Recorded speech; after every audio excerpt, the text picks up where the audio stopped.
Mr. Vice Chairman, I accept the principle of the separation of the railway finance from the general finance. I also accept the desirability of this arrangement. It is not only a conversion arrangement, but it is based on sound principles and is conducive to the better administration of the railways. I also agree that the contribution of the railways to the general revenue should be in the shape of fixed dividends, but I cannot agree that the dividend should be fixed at 4%, and that is the crux of the whole report.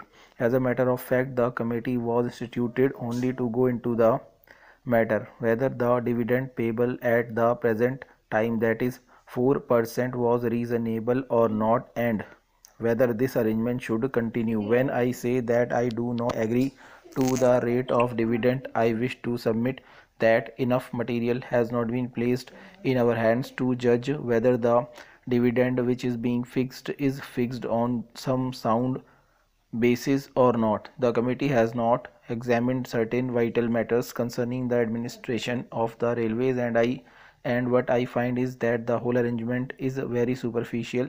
It appears to me that the railway administration and the finance administration came to an agreement, and the committee did not find it necessary, because of the agreement between the two ministries, to examine and to go into the vital matters which affect this issue.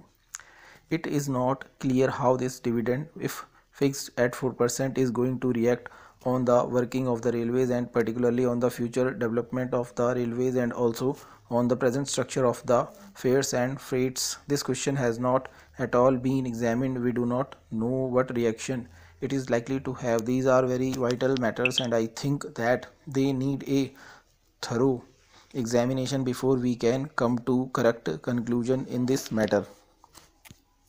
As we know, there is a pressing demand for reduction in the railway fares, particularly for third class passengers. This demand has been made on the floor of the House, and I think there is great justification behind this demand, and more particularly now when we find that the prices of agricultural goods have gone down. We will have to take into consideration the question whether the rural population who will get much lesser return for their products now will be able to pay the same fares and freights.